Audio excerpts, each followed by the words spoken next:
Hello everyone. इस video में हम देखेंगे आहार श्रृंखला, फूड चेन और खाद्य जाल मतलब फूड वेब। आहार श्रृंखला क्या होती है? जब कोई भी ऑर्गेनिज्म भोजन को सीक्वेंस से खाता है। जैसे ग्रास, ग्रास को कौन खाया? ग्रास होपर, ग्रास होपर को बर्ड, बर्ड को स्नेक, स्नेक को आउल, आउल फिर मर गया तो फिर ये डिकम्पोजर बन जाता है। मरे हुए जीव को जो खाता है उसको मृतोपजीवी बोलते हैं। और फूड वेब में कोई भी ऑर्गेनिज्म किसी ऑर्गेनिज्म को खा सकता है। स्नेक को देखो, यहाँ पे चील ने खा लिया, तितली को डायरेक्ट मेढक ने खा लिया, फिर यहाँ पे दूसरी घास को एक टिड्डे ने खा लिया और को फिर चिड़िया खा ली। किसी को कोई भी खा सकता है यहाँ पे, जो अपने पेट भरने के लिए किसी को खा लिया। सबसे ज्यादा यही एग्जिस्ट करता है फूड वेब इन्वायरमेंट में। तो हम देखते हैं हमारे इन्वायरमेंट में कई तरीके के इंटरेक्शन होते हैं, अंतःक्रिया होती है। हमारा इन्वायरमेंट में अलग अलग जीव जंतु रहते हैं और आपस में इंटरेक्ट करते हैं, मिलते हैं, उसको अलग अलग नाम दिया जाता है। जैसे पहला है मृतोपजीवी। मृतोपजीवी जो होते हैं सेप्रोफाइट्स बोलते हैं इनको। ये मृत एवं सड़े गले कार्बनिक पदार्थों से पोषण प्राप्त करते हैं। ऐसे जीव जो मरे हुए सड़े गले कार्बनिक पदार्थ से अपना पोषण भोजन प्राप्त करते हैं उसे मृतोपजीव बोलते हैं। जैसे इसका एग्जाम्पल है फंफूद, फंजाई और कुछ बैक्टीरिया ऐसी होती हैं जो मरे हुए चीजों पे, जैसे आप देख सकते हैं जब कोई चीजें मर जाती है, डेड ऑर्गेनिक मैटर होता है, वहां पे तुरंत बैक्टीरिया फंफूद लग जाती है।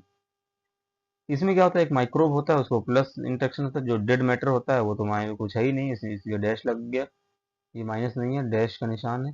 तो उससे कोई फायदा नहीं, डेड मैटर का कोई फायदा नहीं, फायदा ना नुकसान। और माइक्रोब जो तो उनको फायदा होता है। तो ये प्लस और जीरो का निशान है, प्लस और नथिंग का निशान है।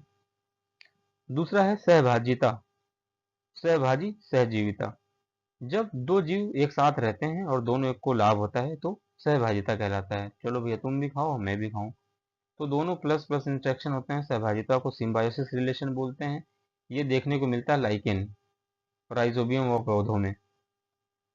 और इसके बाद तीसरा परजीवी, पैरासिटिज्म।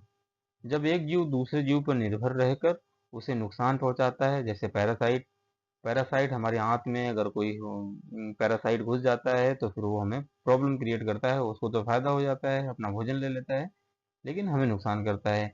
जैसे इसमें देखिए एग्जांपल दे, प्लाज्मोडियम, मलेरिया वायरस, ये सब क्या है, एक तरीके के पैरासाइट हैं जो कि जहाँ पे जाते हैं वो जिसको होस्ट होता है उसको नुकसान करते हैं, अपना खुद को फायदा पहुंचाते हैं। चौथा इंट्रैक्शन है सहभाजिता। सहभाजिता कॉमनसेलिज्म, एक इंटरेक्शन है जो कि एक जीव को लाभ होता है और दूसरे को ना लाभ ना हानि होती है। तो ऐसे जीव को बोलते हैं वन प्लस वन जो होता है फायदे में होता है, दूसरा अनदर जो होता है ना नुकसान ना फायदा। त्वचा पर रहने वाले बैक्टीरिया इसका एग्जाम्पल है। पांचवा है पारस्परिक लाभ, म्यूचुअलिज्म। जब दोनों जीव को लाभ होता है, सिम्बायोसिस एक ही प्रकार के, सिम्बायोसिस का ही प्रकार जब दोनों को लाभ देता है एक सिम्बायोसिस की तरीके से, लेकिन इसमें राइजोबियम लिग्यूम प्लांट्स का एग्जाम्पल है। तो यहाँ पे म्यूचुअलिज्म पारस्परिक लाभ कहलाता है। प्रतिस्पर्धा कंपटीशन, जब दोनों जीव एक ही रिसोर्स के लिए लड़ते हैं, एक ही संसाधन के लिए लड़ते हैं, वहां पे प्रतिस्पर्धा करते हैं तो दोनों को नुकसान होता है। तो इसका एग्जाम्पल बैक्टीरिया में पोषक तत्व के लिए प्रतिस्पर्धा, अगर बैक्टीरिया में कोई पोषक तत्व है तो उसके लिए लड़ाई होती है और दोनों को नुकसान होता है। सातवां है एमेंसिलिज्म। एमेंसिलिज्म में एक जीव को हानि होती है और दूसरे को कोई प्रभाव ही नहीं पड़ता। जैसे माइनस और जीरो का इंटरेक्शन होता है। पेनिसिलियम द्वारा बैक्टीरिया का नाश, ये इसका एग्जाम्पल है। लास्ट है शिकारिता, प्रिडेशन। जब एक जीव दूसरे जीव पर डिपेंड रहता है, उसको मार कर खाने के लिए रहता है, तो वहां पे शिकारिता कहलाता है। एक जीव दूसरे को खाकर जीवित रहता है। प्रीडेटर जो होता है वो खा लेता है प्रे को, प्लस और माइनस, प्रे माइनस होता है। यहाँ पे प्रोटोजोआ द्वारा बैक्टीरिया को खाया जाना, जो भक्षण करना, यहाँ पे प्रिडेशन का एग्जाम्पल है।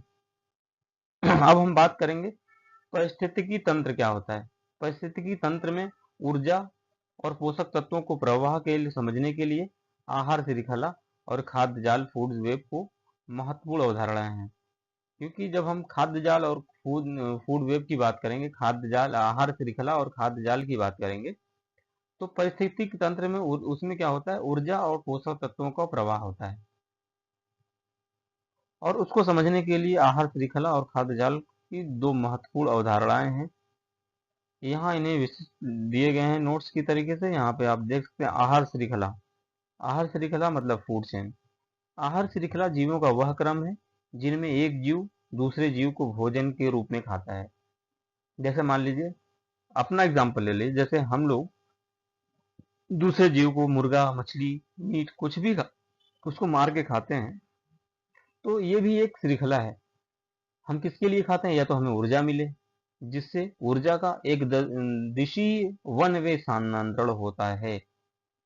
आमतौर पर जो इसकी विशेषता या सीधी और सरल रेखा के रूप में होती है, इसे आमतौर पर 4-5 पोषण स्तर ट्रॉफिक लेवल होते हैं। 4-5 ये ट्रॉफिक लेवल स्तर होते हैं। जैसे मान लीजिए, पहला हो गया ग्रास, ग्रास को खाया, ग्रास होपर ने ग्रास होपर को खाया, मेढक ने मेढक को खाया, सांप ने सांप को खाया, चील ने। ये 4-5 ट्रॉफिक लेवल होते हैं। फिर उसके बाद डेड हो जाते हैं। ये श्रृंखला जो होती है, आहार श्रृंखला बोलते हैं इसे। वन वे होता है, एकदम सीधी लाइन में चलता है, इसमें कोई निगेटिविटी नहीं होती है। अलग इसके घटक होते हैं। मान लीजिए, पहला है प्रोड्यूसर। प्रोड्यूसर जो होते हैं अपने हरे पौधे होते हैं जो सूर्य के प्रकाश से अपना भोजन बना लेते हैं, और उसको खाता है प्राइमरी उपभोक्ता। जैसे प्राइमरी उपभोक्ता उसको बोलते हैं प्राइमरी कंज्यूमर। शाकाहारी जीव को जो खाते हैं, जैसे टिड्डा हो गया, खरगोश हो गया, ये खाते हैं प्राइमरी कंज्यूमर, जो खाते हैं उत्पाद प्रोड्यूसर को खाते हैं, हरे पौधों को। फिर इसके बाद द्वितीयक उपभोक्ता जो होते हैं, इनको खाएंगे, प्राइमरी कंज्यूमर को खाएंगे, जो शाकाहारी जीवों को खाते हैं, जैसे मेंढक हो गया, हिरन हो गया, बकरी हो गई, ये खाएंगे प्राथमिक उपभोक्ता को। फिर तृतीयक उपभोक्ता आता है, उसमें टर्सरी एपेक्स प्रीडेटर, जो मांसाहारियों को खाते हैं, जैसे सांप हो गया, बाज हो गया, शेर हो गया, ये मांसाहारी को खाते हैं। तो ये 4 ट्रॉफिक लेवल हैं, 1 2 3 4, इसी सीरीज में चलते हैं, एक लाइन से चलते हैं। इन्हें हम बोलते हैं फूड चेन। यहाँ पे मैंने एग्जांपल बताया था, grass, grass hopper, bird, snake, all, खत्म। अब हम बात करेंगे फूड वेब की, खाद्य जाल। प्रकृति में आहार श्रृंखलाएं कभी भी अकेली या सीधी नहीं होती। जब कई आहार श्रृंखलाएं आपस में जुड़कर एक जटिल जाल बना लेती हैं, तो उन्हें खाद्य जाल कहते हैं। जैसे कई फूड चेन है, जैसे मान लीजिए हमने कई एग्जांपल दिया फूड चेन में, तो वहां पे कई एक दूसरे को कोई भी खा सकता है। कई फूड चेन एक साथ जब मिलते हैं, नेचर में जो एग्जिस्ट करता है, प्रकृति में एग्जिस्ट करता है, वो हमारे खाद्य जाल ही होते हैं। इसकी विशेषता यह है कि पारिस्थितिकी तंत्र में भोजन संबंधों का एक यथार्थवादी है, जो रियलिस्टिक चित्रण है, क्योंकि रियलिस्टिक यही हमें देखने को मिलता है प्रकृति में। क्योंकि एक जीव एक से अधिक प्रकार के जीवों को खा सकता है, या उनके द्वारा खाया जा सकता है। जैसे एक मानव की बात करें, हम शाकाहारी, मांसाहारी, ओमनीवर, सारी चीजें हम कुछ भी खा सकते हैं। तो हमारे लिए ये नियम लागू नहीं होता कि हम डायरेक्ट वही प्लांट या किसी भी मांसाहारी को ही खाएंगे। इसका महत्व है, खाद्य जाल जितना जटिल होगा, पारिस्थितिकी तंत्र उतना ही स्थिर होगा। जितना ज्यादा आपस में इंटरेक्ट होंगे, उतना ही सिस्टम स्टेबल होगा, स्थिर होगा। क्योंकि जीवों के पास जो भोजन है, वैकल्पिक स्रोत मौजूद होते हैं। जैसे जो हमारे पास अवेलेबिलिटी है, जिसकी आप एग्जांपल ले लिए, जैसे हमारे पास कई तरीके का भोजन उपलब्ध है, लेकिन हमारे पास जानवर भी हैं, तो हम जानवर को भी, जो जानवर खा सकता है जानवर को खिला देंगे, बाकी चीजें हम भी खा सकते हैं। तो ऐसे में हम जो भी चीजें उपलब्ध हैं, जैसे मान लीजिए आज हमारे पास अंडा उपलब्ध है, हमने अंडा खा लिया, कल को हमारे पास अंडा नहीं है, हम अंडे पे डिपेंड नहीं रह सकते, हमारे पास सब्जी है, हरी सब्जी है, हरी सब्जी खा लेंगे। तो इसीलिए खाद्य जाल जो है बहुत ज्यादा स्टेबल, बहुत ज्यादा स्थिर होता है, क्योंकि हमारे पास जीवों के पास भोजन के वैकल्पिक स्रोत मौजूद होते हैं। उदाहरण, जैसे एक चूल्हा केवल अनाज ही नहीं बल्कि फल बीज एक चूहा केवल अनाज ही नहीं बल्कि फल बीज भी खा सकता है। उसी चूहे को बिल्ली, सांप या उल्लू में से कोई भी खा सकता है। ये एग्जाम्पल है, जरूर नहीं कि खाली चूहे को बिल्ली ही खाएगी। तो दोनों में खाद्य जाल, फूड चेन, खाद्य फूड वेब, खाद्य श्रृंखला, खाद्य जाल में दोनों में क्या अंतर है? तो पहला अंतर है, खाद्य श्रृंखला क्या होता है? खाद्य ऊर्जा के स्थानांतरण को प्रदर्शित करता है। ऊर्जा के स्थानांतरण को प्रदर्शित करता है। विभिन्न पोषण स्तर के जीवों का अंतर संबंधित रैखिक क्रम, एक सीधी रेखा में कौन किसको खाएगा ये हमें बताता है। लेकिन खाद्य जाल क्या बताता है, फूड वेब क्या बताता है?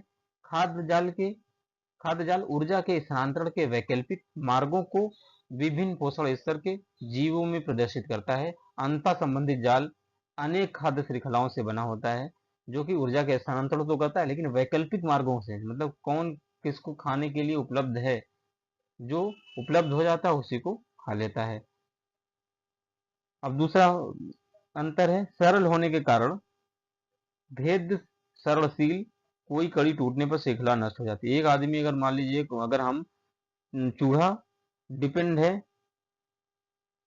अनाज पे, अनाज नहीं मिलेगा चूहा मर जाएगा, तो एक अगर कड़ी टूट गई यहाँ पे तो दूसरा नष्ट हो जाता है। लेकिन खाद्य जाल की बात करें, जटिल होने के कारण स्थायी होता है। एक कड़ी अगर नष्ट हो गई, नष्ट होने पर जाल नष्ट नहीं होता, दो या ऑर्गेनिज्म दूसरे भी चीजों पे डिपेंड हो जाता है, दूसरा चीजें खा लेता है। खाद्य श्रृंखला की बात करें, तीसरा अंतर यह है परितंत्र के जैविक घटकों के बारे में संक्षिप्त जानकारी देता है और बहुत कम जानकारी देता है परितंत्र के बारे में, इकोसिस्टम के बारे में।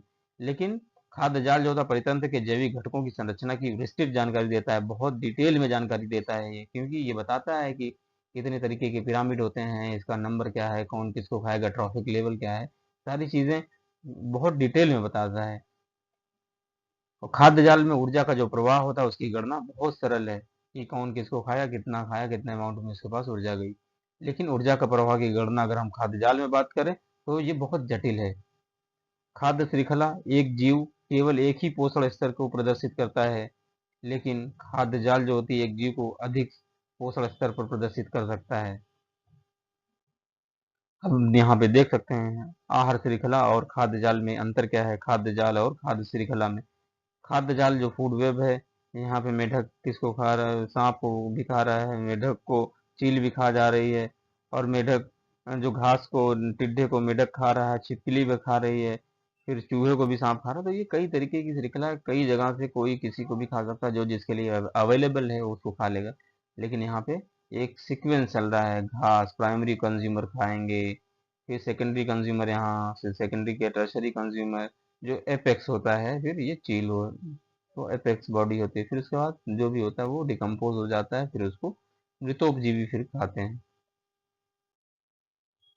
परिस्थितिकी जो महत्व है, जो परिस्थितिकी तंत्र का महत्व है, ये ऊर्जा का प्रवाह, सूर्य से प्राप्त ऊर्जा पौधों के माध्यम से उच्च स्तर तक उपभोक्ताओं तक पहुंचती है। और प्रदूषकों की जांच संचय, बायोमैग्निफिकेशन, जैसे कोई भी प्रदूषक किसी भी ऑर्गेनिज्म में है वो धीरे धीरे उच्च स्तर पर पहुंचते हैं, मैग्नीफाई हो जाता है। अगर प्रदूषण है, प्रदूषक किसी भी चीज में है, जैसे पानी में है, पानी से किसी ऑर्गेनिज्म मछली को खाया, मछली ने फिर किसी और बड़ी मछली ने खाया, ये जो प्रदूषक हैं ये खाद्य जाल के माध्यम से हानिकारक रसायनों को, जैसे पारा, जीवों के शरीर में एकत्रित होकर उच्च स्तर तक पहुंच जाते हैं, हायर ट्रॉफिक लेवल तक पहुंच जाते हैं। अगर हम संतुलन की बात करें, यह विभिन्न प्रजातियों की जनसंख्या को नियंत्रित कर पर्यावरण के संतुलन बनाए रखने में मदद करता है।